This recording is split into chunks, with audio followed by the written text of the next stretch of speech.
অস্ট্রেলিয়ার বন্দাই সমুদ্র সৈকতে সন্ত্রাসী হামলা ঠেকাতে গিয়ে প্রাণ হারান এক বৃদ্ধ দম্পতি।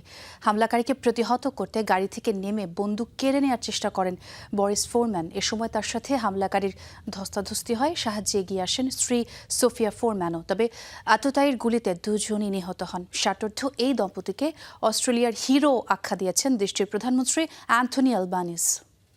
নতুন ব্লেন্ডে আরো রিচ অ্যারোমায় সেলন ফ্যামিলি ব্লেন্ড টে।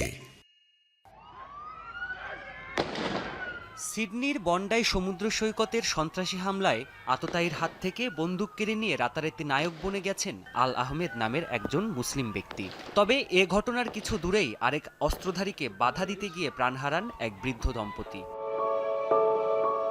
ওই মুহূর্তে পাশ দিয়ে অতিক্রম করা এক গাড়ির ড্যাশ ক্যামে ধরা পড়ে সেই দৃশ্য। ভিডিওতে দেখা যায় গাড়ি থেকে নেমে হামলাকারীর হাত থেকে বন্দুক কেড়ে নেওয়ার চেষ্টা করেন বৃদ্ধ বরিস ফোরম্যান। আততায়ীর সাথে হয় ধস্তাধস্তি। গাড়ি থেকে নেমে স্বামীকে সাহায্যে এগিয়ে আসেন সোফিয়া। এরপরই হামলাকারীর গুলিতে প্রাণ যায় তাদের। আরেকটি ভিডিওতে তাদের নিথর দেহ রাস্তায় পড়ে থাকতে দেখা যায়। অসীম সাহসী এই রুশ ইহুদি দম্পতির দুজনেরই বয়স 60-এর কোঠায়। বরিস একজন অবসরপ্রাপ্ত মেকানিক।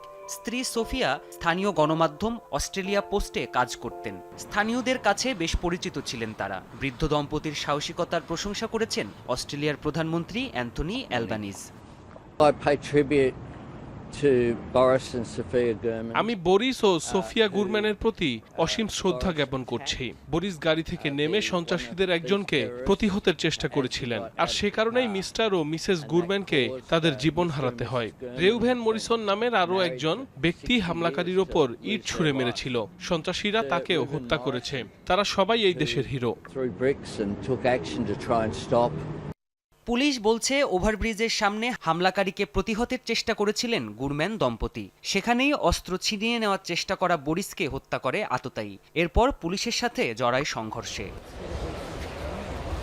অস্ট্রেলিয়ায় বিগত কয়েক দশকের মধ্যে ঘটা সবচেয়ে বড় এ সন্ত্রাসী হামলায় শিশু, বৃদ্ধসহ মোট 15 জন নিরপরাধ মানুষের প্রাণ যায়। তাদের প্রতি শ্রদ্ধা নিবেদনে প্রতিদিনই বন্ডাই সমুদ্র সৈকতে জড়ো হচ্ছে শত শত মানুষ।